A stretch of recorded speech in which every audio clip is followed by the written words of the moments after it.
Hello and welcome to Diverse Conversations. This is Ashka Patel. Thank you very much for joining me today as we are going into episode number 5 of our Sustainability in Healthcare series. It is a bittersweet moment because today is the last episode of the series for the time being. However, it's conversations are never over here on Diverse Conversations. But we do want to make sure that, we reflect on the various topics that we learned from and heard from innovators and the experts and the guests we have had the pleasure and the honor of hosting on this platform. Because it is through the insights that they have shared with us, we have learned such incredible things about, how the first choice of raw materials makes a huge impact to where the material ends up being and what, really happens to it. Is it even reusable at that point? We learned all of it. And I hope you found the series meaningful and it provided you with some insights that will now allow you to make some implement sustainability from an individual lens, to our own personal lives, but also in our professional and our workplaces, because it is critical that we all work together to bring the much needed change that needs to take place to curb climate change so that we can provide a greener future for our future generations. Today, as we wrap up these conversations, it is a pleasure to bring back Sandrine to our table to talk a little bit about materials. And this is important because the type of material we choose or the type of material that are used to create the solution that we use hold a huge impact in their reusability, and why it becomes important to understand what are some critical factors we need to consider when we're making these decisions. And today it is my incredible pleasure to welcome back again Sandrine to our conversation. Sandrine Milante, for those who are joining new to this conversation, is the CEO and founder of EcoloPharm. And truly, Sandrine founded EcoloPharm because she was beginning to question the impact of single-use pharmacy packaging. In 2010, after several years of research, she founded EcoloPharm, and her vision was to design the most eco-friendly packaging for pharmacies on the market. In addition to the choice of materials, Sandrine pays attention to each and every detail that has made her company renowned globally, including an innovative design with a completely rethought concept that minimizes the impact on the environment without ever compromising on quality. Driven by a profound conviction of being able to revolutionize and enable pharmacies to become greener, she is recognized as an influential leader and a figure of change in sustainability. Sandrine was able to through her will and determination, create EcoloPharm, which is now the largest producer of medication vials in Canada. As a leader of sustainable development, EcoloPharm was the first company to offer pharmacies eco-friendly packaging solutions for dispensing medications in Canada. Their expertise consists in designing and manufacturing the most innovative, sustainable, and eco-friendly packaging solutions in order to help pharmacies reduce their environmental impact. And so, when you're choosing EcoloPharm, it is an innovative packaging for a greener future. And we couldn't have asked for a better series partner to help us bring these conversations to life. And with that, I am excited to bring back Sandrine to this conversation again, to listen from her and learn from her in terms of why choosing the right materials are important, and what are some materials that we should be keeping in mind when we're making those decisions in the future. And better yet, what are some other things we need to keep in mind, or what are some deciding factors we need to keep in mind as we're choosing sustainable choices into our future. All right, stay tuned for that conversation.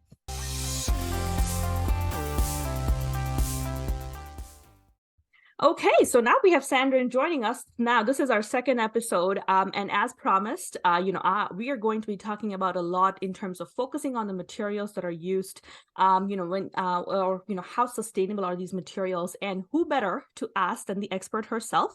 Sandrine, welcome again. Thank you so much for making this time to have this follow-up conversation with us. We're so grateful. Thank you very much, Aska. It's really nice to talk to you again. Awesome. Well, as we promised our viewers when we had first launched your episode, that we will come back with a part 2. I think really the focus of this conversation that I want to have with you today is around, plastics and like the different types that exist. And I know you kind of spoke about it a little bit in our first episode, but let's dive a little bit more deeper into it to kind of understand the nuances in terms of the different plastics, and how is it that you were able to create a more sustainable solution through the materials that you use. So if you could shed a little bit of a light on that. Of course. Well, what's important to understand is that unfortunately, plastics are not all equal. So there's a lot of plastic grade, there's a lot of chemical difference between plastics, and some plastic are already made from compounds of many other plastic, and that makes it a lot harder to recycle. So the more the plastic is compounded and there's additive in it, the more it's harder. It's generally a little less sustainable to manufacture because there's more ingredient in it. Let's say stays that simple. So it's harder to manufacture, it's using more energy, more electricity and stuff like that. But at the end of life, it's also harder to recycle. So it's important to look at plastics. Where is there a good value of that product at the end of life? How easy is it to recycle it and to do something else with it? EcoloPharm have always decided first not to work with plastic material that are coming from too far because they're material coming from different region of the world. And the world have kind of a separate, the polypropylene is mostly manufactured in the US, so that's close enough. But there's other kind of plastic that are mostly manufactured in Asia, so there's already a different carbon footprint from different plastic grade. So we decided to work with a plastic grade that is manufactured close to us, so already a better carbon footprint. Also a plastic material that is not compounded with different toxic substance like PVC, which is toxic when we're transforming it. So workers could get sick, not in my plant, but the workers before it becomes the material that I'm going to transform. So if you're thinking about the others, you should not use a toxic material, of course. And also a material that is all around us. It's not a special material. It's a general purpose material. So there's enough volume. So recyclers want to recycle it. So that's also at the end of life. If you're using a wonderful plastic, but you're the only one, there's never going to be enough volume for a recycler to try to recycle it. So this is how you need to think about a plastic material. Am I the only one using this? Because it's never going to be recycled at that point. Where does it come from? So I'm having lowest carbon footprint just from getting the material at my place, and is it toxic in the transformation part of it? After that, there's also the fact that there's material that are offering different chemical structure and mechanical structure to offer you a product. Like our product is multifunction, multifunctional. Because of the material that we've decided to use, we could work with a live hinge and a trigger. It's not all material could do this. So not all material are equal. You need to think of the design of your product properly to be sure that it's a good material for your kind of product, that it protects the medication inside the right way. Before making vials in polypropylene, all the vials on the market were made with polystyrene. Polystyrene was chosen many, many years ago because it looked like glass. And it was at first the first replacement of a glass bottle to a plastic bottle, but we wanted to keep the look of the glass. It was polystyrene, very clear, very rigid product, but also very fragile. And that that's not safe for the medication, because if you could crunch your vial and all the pill gets on the floor. So it's also asking yourself what the material is supposed to do to the medication, and choose the best one.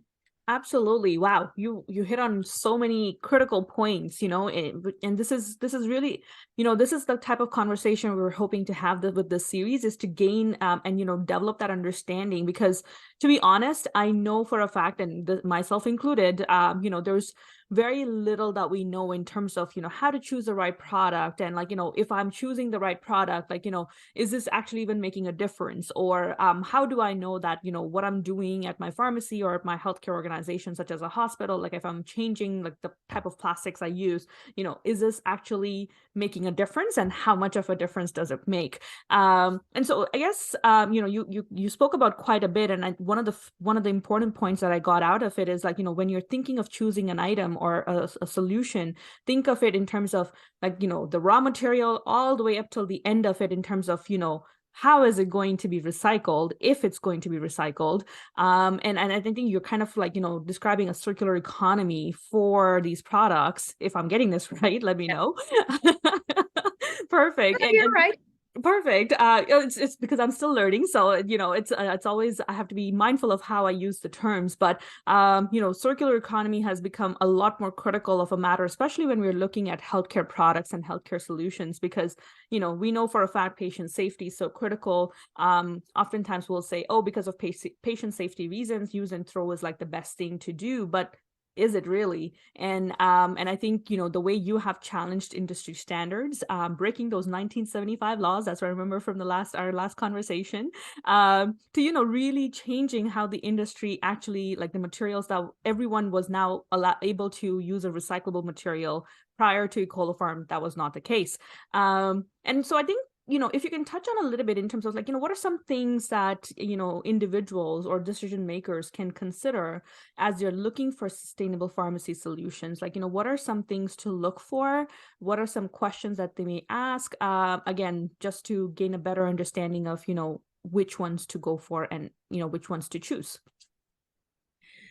You should never be faced with a too complicated solution. And at the same point, it should not only be a little, oh, we're changing our material and suddenly it becomes sustainable. Right.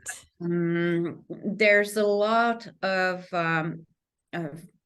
greenwashing, and I just want to be clear on this. Greenwashing is not necessarily that people are not telling you the truth, right, or they're pretending or doing false claim. It's not that. It's most of the time, greenwashing is related to the fact that someone thinks that he has a good solution, but haven't questioned the whole life cycle of the solution.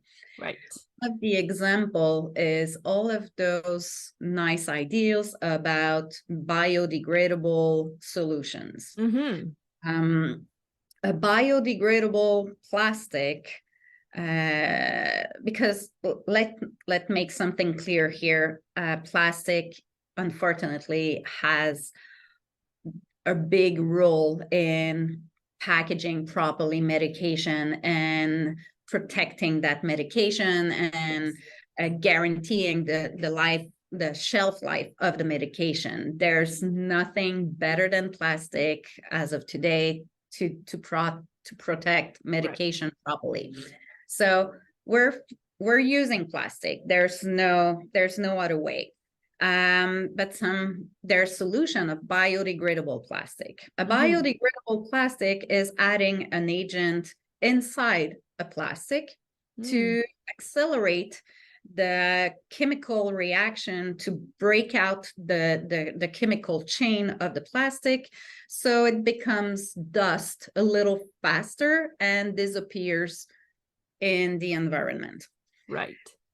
Let's be clear, it never really disappears. It breaks the chain, the chemical chain, but some part of the chemicals of the plastic are still there.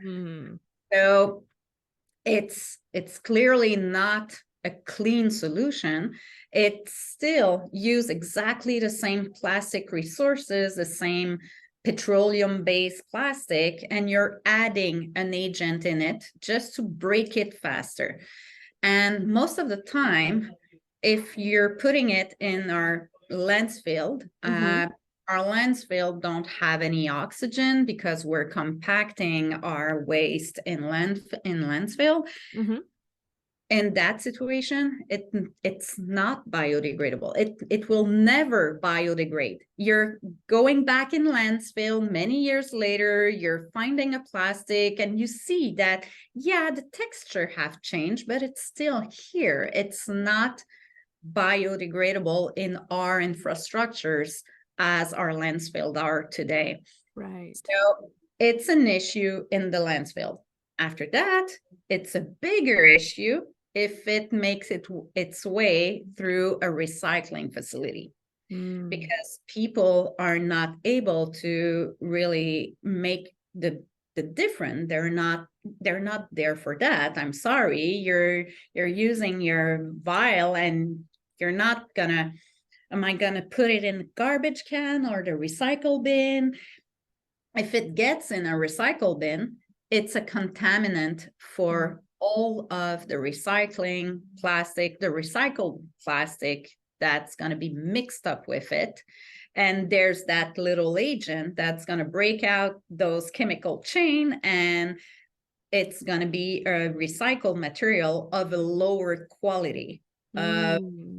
Really, it's not going to be buy and reuse as it should be, because it's a lower quality, because it's contaminated, because it's not going to have the real second life, durable second life or third life that it could have.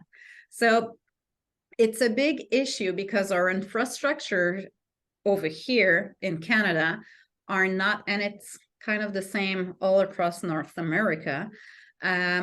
We're not equipped, and waste management facilities are not equipped to be able to make the difference between a biodegradable product and a plastic, a prime plastic product.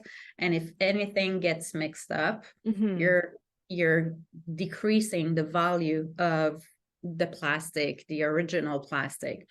So it's not a perfect solution at all. It's even worse than just using a natural plastic. And a lot of recycling facilities are saying, please just use plastic. It's exactly the same carbon footprint until it gets to us. It's the same. And when it gets to us, at least with plastic, we could do something. And biodegradable plastic, we cannot do anything with it. So, and then you're reducing the second, third time use that may potentially you be able to get out of it if, because you're now mixing biodegradable with regular plastic, creating composite material that may not necessarily hold the value nor the purpose with which it was initially designed to, which was. And the point of a circular economy is to reuse. So what the best thing to protect our resources is to not extract anything more and reuse. And to be honest, there's enough plastic to be reused. We don't need to extract as much. And every time we're using resources to do a biodegradable product, it has only one life, and you need to start again. And that's part of the problem. It's easy to understand for people. They say, oh, it's biodegradable, so it's not going to float on the ocean for many, many years. Yeah, you're right. It's going to degrade at one point, but still, if it's a good plastic, a good value material, and it gets recycled, the carbon footprint is a lot lower. Absolutely. And we see that with glass. Some people are saying we should go back to glass for medical vials instead of plastic, so we reduce the plastic. But glass is also having a huge carbon footprint. It's a lot of energy consumption to blow glass. Mm-hmm. And it comes from far away. It's not, we're not a glass producer over here. You need to extract some sand and crystal material and everything to do the glass, and it's very heavy to carry, to transport. Yes. And the carbon footprint is a big issue on glass too. And at the end of life, we have another issue. There's no more glass recyclers because of our waste management system. The glass is always contaminated, it's shredded in pieces, and glass recyclers don't want it anymore. So what do we do with that? It's still exactly the same. If it doesn't have a second life, even if it's recyclable glass, it's recyclable. But right. If it's not recycled because of our infrastructures, you're better off with plastic. Absolutely. Absolutely. Wow. That was a mind-blowing moment for me, actually, to be honest, because again, this is not something we hear. Because how many times have we heard, make sure you separate your recycling, make sure you only put stuff that is recyclable into your recycling bins, but nobody really tells you why that's so important, right? Or what does it do to the reusability of the recycled products and the entire process. And I think, Sandrine, what you have just shared here, I think it's going to be an aha moment for so many of us who are listening into this conversation, because to be honest, this, like, I was just like, wow, next, like, moving forward from today, I'm going to be making sure that I follow the rules when it comes to recycling, and making sure that the stuff goes into the right bins, and if I can potentially connect with my local recycling center just to see how we can better support and better work together. You had also mentioned something, as you were sharing, that is, in North America, the waste management systems are not the greatest when it comes to the plastics and the recycling. Are there any systems around the world that you have seen through your extensive work that you think are doing a really good job, and maybe we can do a little bit of a spotlight on them, just so that people can get inspired to follow their work?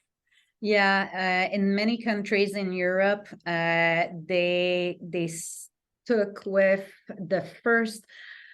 I don't know if you've seen that before, but when we first started to recycle, I think it was 35 years ago, when we first started to have recycle bin at our home, we were supposed to place paper on one side, the glass on the another side, and we were already sorting a little bit of our material, and it wasn't the same truck that could get the cardboard and another truck get the plastics and the metal.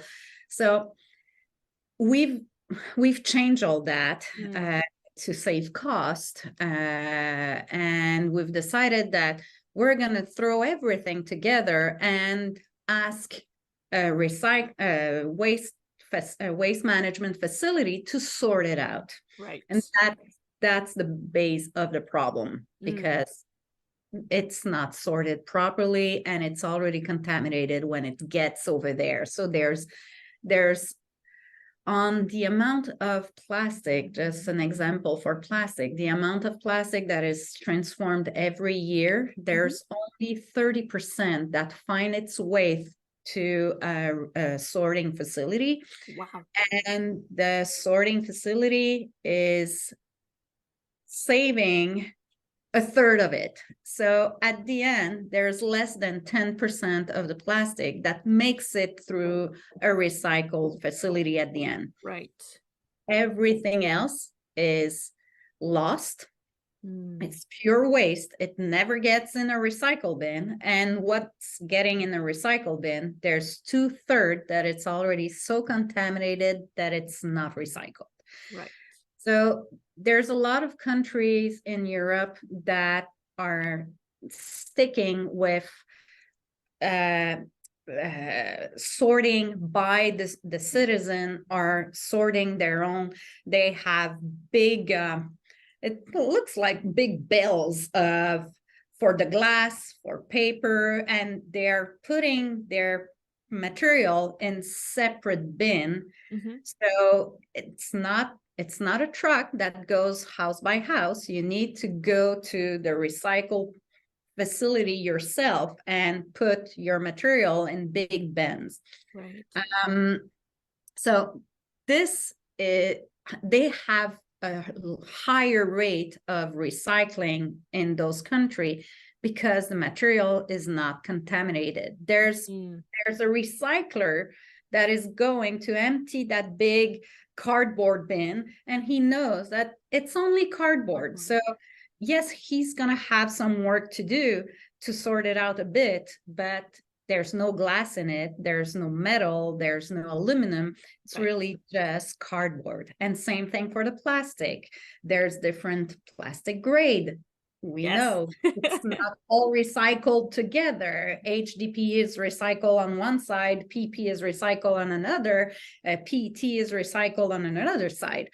But it's easier to sort just plastic and not having to take out pieces of glass that are inside a shampoo bottle because everything have been mixed up together. So that's the secret. It really looks easy, but in Europe they really pushed a lot of this to be sure that they keep the material as clean as possible and don't mix it up.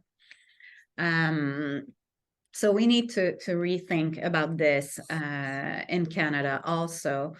We have a lot more distance. It's a big country. So yeah, it's harder with the winter to ask for, I'm gonna walk or and put my boxes on a side and my bottles on another side. And so, yeah, it's harder because of our demographic and our geographic situation, but it's also, in my head, it's also the only solution that we have to gain more quality of material getting out of our waste management facilities. And so recyclers could really get a value recycled material. Absolutely. I mean, you really do hit a nail. Where it matters the most is accountability, and I think we all are accountable for our consumption, and then subsequently our actions to making sure that whatever we are consuming, we are disposing of it appropriately. And maybe this is a food for thought we leave from this conversation as well, is how can we push for better recycling? How can we push for better waste management within our own local communities, so that we're leaving a lesser of a negative impact on this planet? And just making sure that we're being accountable, but we're also being mindful of the waste that we are generating. Thank you so much for sharing this insight, because again, like as I said, I was like, wow. But I think at the same time, I'm like, if I'm going to put like a plastic and a cardboard in a recycling bin, if I had multiple little slots, let's say, or bins, it would be so much easier for me to just do that right from the get-go, instead of having a machine kind of pick up automatically depending on, I don't know, based on weight or size or however it sorts. Well, I'm gonna blow your balloon away now. There's no machine and robot. There's people sorting out plastic from on a big conveyor with a lot of other things. There's magnet that take the metal out. There's blowers that are kind of blowing, and vacuums are picking up papers or plastic bags that are very light. Everything else, not magnet, not the vacuum to be picked up. Everything else, it's sorted by people. Okay, and then now see that we need to account for that too now, because like, in part of the decision making in like, you had mentioned about how you source materials locally to minimize that carbon footprint and to make sure that, you are using material in line with, the facilities that are available within the community that you have your base in. And this again now adds that extra layer for consideration. No wonder you're a B Corp company. You're taking that entire production line don't get me wrong. There's waste facilities that have invested in technology to be able to help them sort better. There is a solution for that, but it's really expensive to sort something that at the end will still get out as a contaminated product. Yes. It's really there. Them if you do, them if you don't.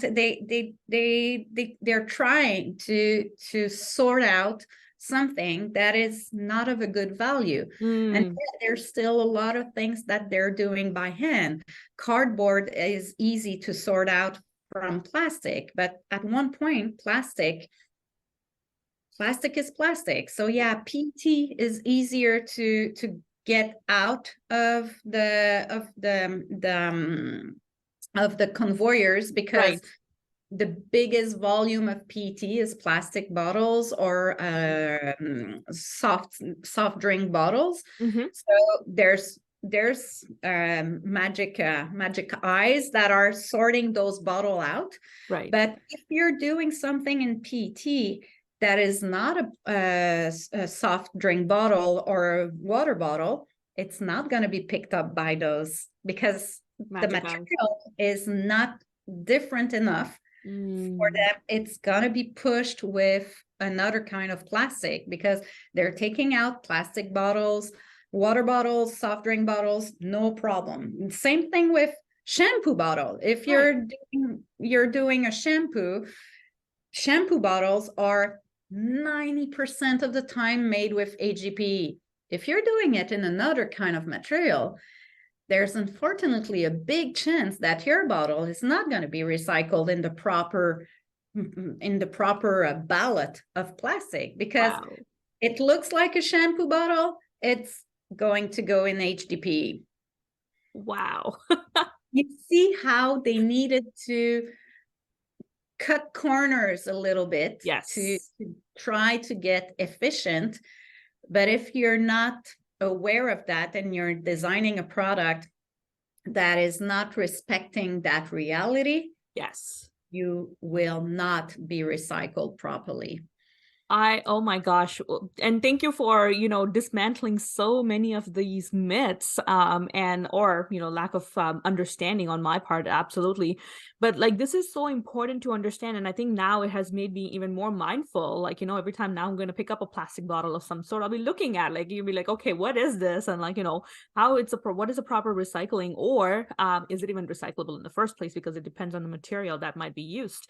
And this is mind-blowing. I'm sorry. I was just like, wow.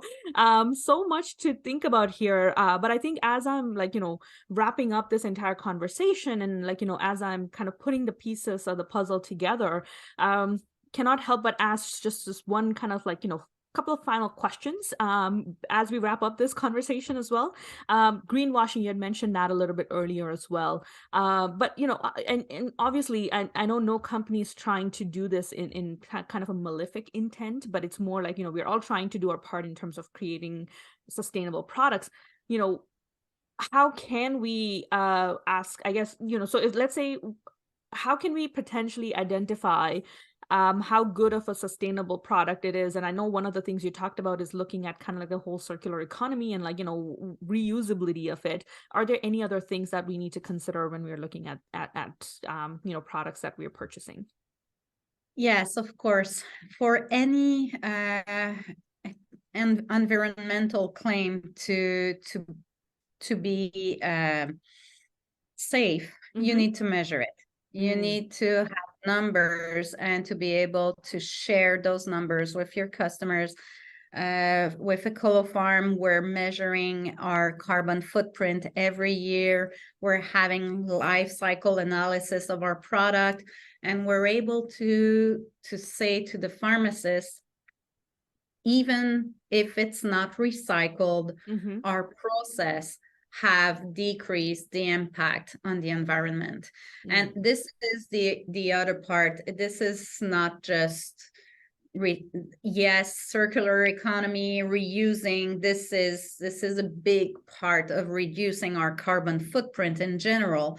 But there's so many things that we could do already before that, before asking for a better infrastructure in waste management or anything. Before that, just reducing our own waste in our own facilities and using our resources more efficiently, there's already a work to do at the beginning. So when it gets to the pharmacy, it already had a lower carbon footprint. Right. And this is what I'm telling pharmacists most of the time is, you need to ask for numbers. You need to see what is the whole picture, the whole thinking behind that product. If you haven't changed your way of doing things in 40 years, and you're just changing your material and saying, so now I'm adding an agent to make it biodegradable, how is it sustainable? Right. How is it sustainable? How have you reduced your carbon footprint? You, my partner, my supplier, you need to do the work, not just pushing it to someone else. Yes. And this is the big difference, and this is what is protecting us from greenwashing and our partners, pharmacies partners, against greenwashing, is that, I'm sorry, if you're receiving a box of vial that doesn't have any plastic bag, it's here. You don't have the waste of the plastic bag. If our vial is weighing 35% less, well, it's using 35% less plastic. So you're having an impact already in choosing a product that is made in a different way, that is made by a company that is measuring its impact and is able to show you, this is what I reduced in the past years. That's amazing. Thank you very much. And I think as we wrap up this conversation, because this is exactly, why I was so excited to partner with you for the series, because I truly believe, like, you're leading the cause that you so firmly believe in, and you're making impact in your own ways. And, it's not just with the product that you have created, but you're being mindful of, like, the entire product cycle in terms of, like, where the raw material is coming from, what are the working conditions of the people who are generating that raw material, all the way up to the waste management part of it. And again, Sandrine, thank you so much for the incredible work that you're leading. So needed. And I guess as we wrap up this conversation, as people will have more questions about EcoloPharm and about how what is the right solution for them, how does EcoloPharm, or what can they expect to in terms of support from EcoloPharm as you're navigating these questions and making the right choosing the right solution?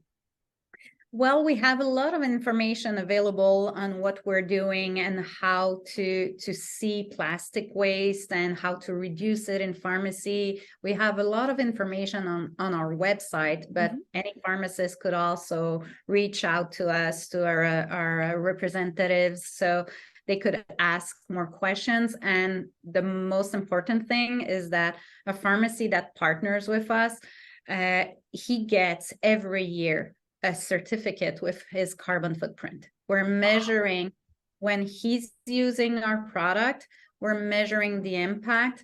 So it's, most of the time, it's kind of a global, for a banner, a group saying, this is what your group have bought in the last year, and this is the impact of using our product compared to another kind of product. So every year he could get the metrics, he could share it with its customer. Exactly. Because we're at a point in our society where the mindset have changed enough around corporate responsibility and also ESG and all of our impact.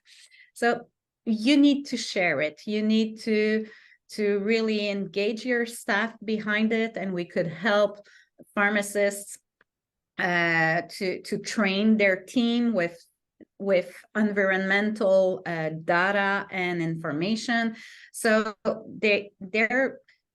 there's a lack of staff. They're having issue with staffing. Well, get a nice project to get them engaged behind, get them understanding the impact that they're having by using a product like ours. And you're going to see that there's more and more retaining factor in your team when you're doing those kind of project. And same with customers. There's a lot of studies showing that customers are more loyal to a company that is showing a certain responsibility in front of waste management and single-use packaging. So loyalty of customers, even maybe new customers, and it's really, you need, there's a lot of people, a lot of pharmacists that are doing amazing thing, great thing in sustainability also. And there's unfortunately a problem with communicating it properly. We're not leveraging enough on what we're doing, and pharmacists are exactly like anyone else. So this is what I would say. EcoloPharm is able to help a pharmacy communicate and leverage more on those nice choices and those nice decisions, sustainable decision that he implanted in his pharmacy. That's fantastic. Wow, what an incredible way to, understand even what an impact your one decision has on the environment, right? By receiving that annual report, it will actually be reaffirming, and as you mentioned, very much something to be visibly sharing with your community to kind of show that this is what one pharmacy or one group of pharmacies is able to achieve just in 1 year. Just imagine how much more we can kind of do collaboratively over the years. It adds up. It's a compounding effect, really, right? Exactly. Sandrine, thank you so much. This has been an absolute pleasure to learn from you, hear from you, and learn about the incredible work that you're leading at EcoloPharm. Truly honored that I was able to share these conversations with you, and learn so much about sustainability, learn so much about just what happens to even the materials that we deal with on a day-to-day life. Sometimes we it's like this computer that we are recording this on has so much plastic. Now it's it has me intrigued. It's where is this all going? But thank you for, I guess, igniting that fire and that passion to learn more. And I'm sure we'll cross paths in the future as well, because the goal is we want to keep these conversations alive, and as you mentioned, leverage the impact that you have already generated, folks like you are already generating. Leverage it, bring it to the forefront, and that's really what we're hoping to do down into the near future as well. But thank you once again for your incredible support and your partnership, and couldn't have done this without you, but also I think the insights you have shared will truly make a lot of us question the next time we look at our medication vial to be like, I wonder what's in here. Well, thank you very much, Aska, and thank you very much to all of the pharmacists that are already using our product and making a great difference. The amount of impact is huge. Absolutely. Well, with that, we're going to wrap up this series, but stay tuned and we will be coming up with a new one in the very near future. With that, bye-bye. Before we move forward, I just want to also acknowledge EcoloPharm for being our sponsor for the series where we'll be speaking about sustainability in healthcare and in pharmacy. EcoloPharm is a leader in sustainable development. EcoloPharm was the first company to offer pharmacies eco-friendly packaging products for dispensing medications.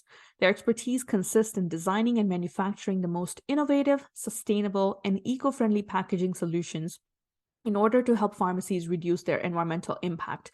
So make sure EcoloPharm has always stood for innovative packaging for a greener future, and we could not be asked for a better partner for the series, as EcoloPharm truly walks the talk, and has been a pioneer in the space of creating green pharmacy solutions.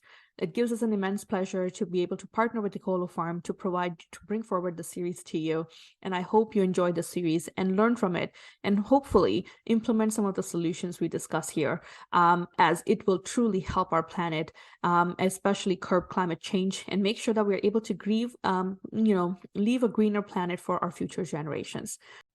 And with that, that's a wrap of our sustainability in healthcare series. It's a wrap for now, but we will ensure to continue such conversations into the near future. We'll build up on what we have learned through these series. We couldn't thank our guests and our innovators enough for taking the time to come and have these conversations with us and raising the much needed awareness this topic deserves. As healthcare providers, it is our responsibility to make sure that we are making sustainable choices into the future, as climate change has an impact on our health outcomes as well. We have had the pleasure of listening to Sandrine speak about how choosing the right materials makes a difference, and also how understanding the life cycle of a product makes a difference, in terms of how we are choosing and making more sustainable choices, to then hearing from Dr. Miles Sargent and Danette Beechner about how healthcare organizations, including hospitals and other clinics, can implement innovative sustainability solutions, from something as simple as procurement to something as simple as reducing use of certain types of devices, and seeking replacements wherever possible. To then hearing from Terry Dover of Health Products Stewardship Association, to understanding how medication and medication-related waste and healthcare-related waste has an impact on climate change, and what can we do as individuals and as healthcare providers or consumers of healthcare to curb that. And lastly, hearing from Salisha of about the important initiatives that she's leading in terms of understanding the impact of pharmaceuticals and how pharmacy professionals can support sustainability in the near future. And today we had the honor of listening to Sandrine as we discussed the various materials and how they are impacted based on our current waste management systems, and what is it that we can keep in mind as we are looking for better sustainable solution choices for our healthcare organizations and pharmacies. I hope you enjoyed these conversations as much as we enjoyed creating them. We have learned so much, and we look forward to keeping these conversations going into the future, but we would really appreciate your support by subscribing below and also hitting that like button so that we know that you enjoyed this content. Until next time, we'll be sure to check out our previous content as well. And I also wanted to give a shout out to our team for bringing the series to life. Thank you, Abir, and thank you, Janvi, for taking the time to bringing this content and making sure that we were able to deliver it to our audiences. Thank you again to all of you for your support, your feedback, and keep that coming, because we definitely appreciate that, and anything we can do to improve this content, we're all ears for it. All right, till next time. Bye-bye.